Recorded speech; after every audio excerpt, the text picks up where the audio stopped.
ప్రతి క్షణం సమాజం కోసం మీ మిత్ర న్యూస్. రాజకీయాలు విలువలపై తాత చిట్టెం నర్సిరెడ్డి మాకు నేర్పించారని, బంధువర్గం కన్నా రాజకీయ విలువలు ఎంతో ముఖ్యమని నారాయణపేట ఎమ్మెల్యే పర్ణికారెడ్డి అన్నారు. గురువారం మహబూబ్ నగర్ కాంగ్రెస్ పార్టీ కార్యాలయంలో ఏర్పాటు చేసిన విలేకరుల సమావేశంలో ఆమె మాట్లాడుతూ, ఒక పార్టీలో ఉన్నప్పుడు ఆ పార్టీ కోసమే పనిచేయాలని, మరొక పార్టీకి సపోర్టు చేయకూడదని తాను నేర్చుకున్నానని ఆమె అన్నారు. డీకే అరుణ మేనత్త అయితే అది ఇదివరకేనని, పార్టీ పరంగా కాదని ఆమె అన్నారు. ప్రతి రాజకీయ పార్టీల నేతలు నారాయణపేట మైన ప్రత్యేక దృష్టి సారించాయని అన్నారు. ఉదాహరణకు ఆంధ్రప్రదేశ్ రాష్ట్రంలో ముఖ్యమంత్రి జగన్, ఆమె చెల్లెలు వైఎస్ షర్మిల వేరే పార్టీలలో పనిచేయడం లేదా అని ఆమె గుర్తు చేశారు. ఎట్టి పరిస్థితుల్లోనూ కాంగ్రెస్ పార్టీలో గెలిచానని, పార్టీ కోసమే పనిచేస్తానని, మా పార్టీ ఎంపీ అభ్యర్థి చెల్లా వంశీచంద్రెడ్డికి నారాయణపేట నుండి భారీ మెజార్టీ వస్తుందని ఆమె అన్నారు. అసెంబ్లీ ఎన్నికల్లో మా అత్త డీకే అరుణ మాకు సపోర్ట్ చేశారని ఆరోపణలు వచ్చాయని, అది నిజం కాదని ఆమె అన్నారు. ఈ సమావేశంలో గద్వాల జెడ్పీ చైర్పర్సన్ సరిత తదితరులు పాల్గొన్నారు.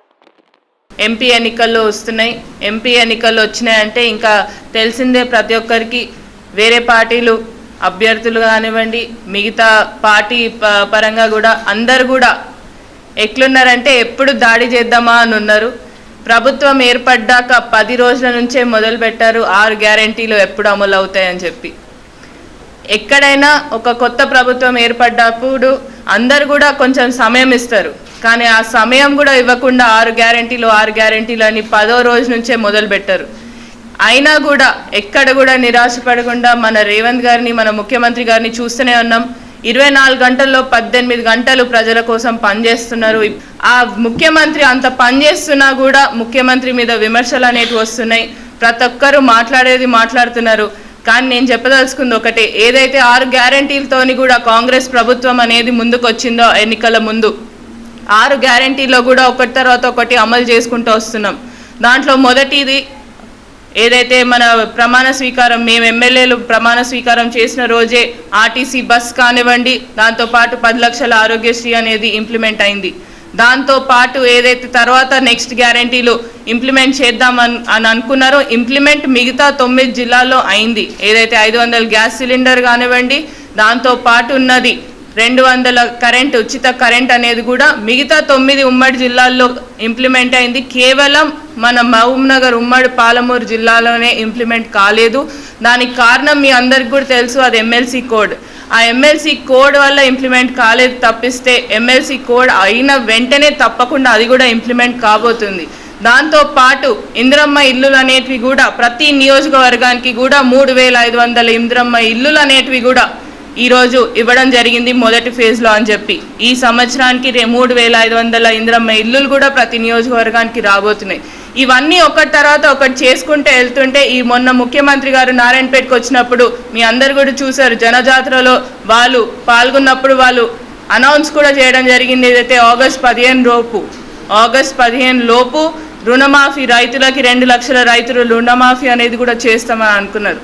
ఇప్పుడు ఉన్న పరిస్థితిలో మీ అందరికి తెలుసు, ఇంతకుముందు అందరు పెద్దలందరూ కూడా మాట్లాడినప్పుడు కూడా చెప్పడం జరిగింది, ఏదైతే రాష్ట్ర పరిస్థితి అందరికి తెలుసు. అప్పులున్నా కూడా ఒకటి తర్వాత ఒకటి చేసుకుంటూ పోతాం. ఎక్కడ కూడా కాంగ్రెస్ పార్టీ ఆగకుండా పనిచేస్తుంది.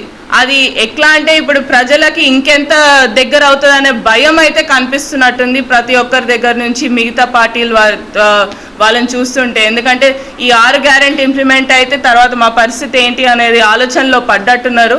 నేను ఒకటే చెప్పదలుచుకున్నా, 6 గ్యారెంటీలు చెప్పినట్టుగా తప్పకుండా ఇంప్లిమెంట్ చేస్తాము. దీంతో పాటు ఇప్పుడు ఏ పార్టీ అయినా, ఇప్పుడు 10 సంవత్సరాలు ఒక పార్టీని చూసాం మనం.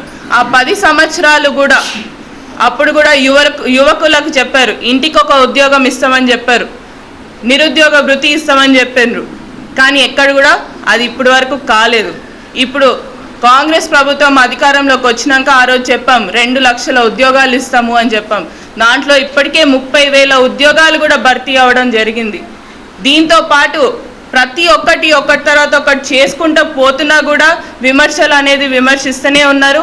ఎన్నికలు ఉన్నాయి, వంశన్న మా కాంగ్రెస్ అభ్యర్థి మన పాలమూరు నుంచి, అదే పాలమూరు నుంచి కూడా 7 సెగ్మెంట్స్ కూడా కాంగ్రెస్ అభ్యర్థులమే గెలిచినాం. తప్పకుండా వంశన్నకి పెద్ద మెజారిటీతోనే గెలిపించుకుంటాము. దాంట్లో ఏ సందేహం అనేది లేదు. ఎందుకంటే ఆయన ఒక యువకుడిగా ఆయన ప్రస్థానం మన ఎన్ఎస్యుఐ నుంచి చూసుకుంటూ వస్తుంటే ఈరోజు సిడబ్ల్యూసిలో ప్రత్యేక ఆహ్వానితులుగా పెద్ద అది కాంగ్రెస్ పార్టీలోనే పెద్ద పదవి అని చెప్పొచ్చు. అక్కడి వరకు వెళ్ళారంటే ఆయనలో ఏదో చూసే కాంగ్రెస్ పార్టీ ఇది ఇచ్చుండొచ్చు కదా. ఈసారి మన అందరం కూడా మార్పుని ఏదే రకంగా అయితే పోయిన అసెంబ్లీ ఎన్నికల్లో కోరుకున్నామో అదే మార్పుని అదే కాంగ్రెస్ పార్టీని ఇంకా కొంచెం బలోపేతం చేసుకుంటూ ఈసారి వంశన్నకు ఓటేయాలనేది కూడా కోరుకుంటూ, ఇప్పుడు మేనత్త అని చెప్తాను, మేనత్త నించున్నారు అని చెప్పి ఎక్కడ మేనకోడలు మేనత్తకు సపోర్ట్ చేస్తారని చాలామంది అనుకుంటుండొచ్చు.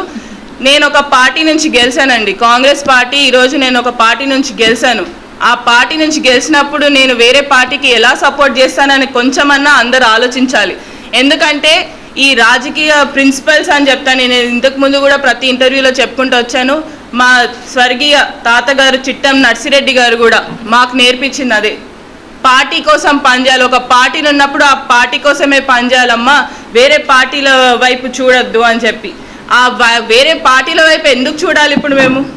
ఇప్పుడు కేవలం అత్త ఉన్నదంటే అది ఫ్యామిలీ పరంగా అండి. ఇప్పుడు ఫ్యామిలీలో what ever family is family, రాజకీయం ఇస్ రాజకీయం. At the end of the day పాలిటిక్స్లో ఉన్నప్పుడు మనం ఒక పార్టీకి పనిచేస్తున్నప్పుడు ఆ పార్టీకి ఫుల్ఫిల్గా పనిచేయాలి. తప్పకుండా నేను మీరందరికీ కూడా చెప్పదలుచుకుంది ఏంటంటే నారాయణపేట నుంచి కూడా నాకు వచ్చినంత మెజారిటీ కన్నా కొంచెం ఎక్కువనే మెజారిటీ వంశన్నకి ఇవ్వబోతున్నాం. సో నారాయణపేట మీద ఫోకస్ ఎక్కువ ఉన్నందుకు నేను ఒకటే చెప్పదలుచుకుంది ఏంటంటే నారాయణపేట మీద మీరు ఎంత ఫోకస్ చేసినా ప్రజలు నన్ను గెలిపించుకున్నారు, వాళ్ళ పర్ణికమ్మ అనుకొని గెలిపించుకున్నారు. ఆ పర్ణికమ్మ కోసమన్నా పనిచేస్తారు, అదేవిధంగా వంశన్న కోసం కూడా అలానే పనిచేస్తారు. తప్పకుండా మెజారిటీ తెచ్చి తీరుతాం.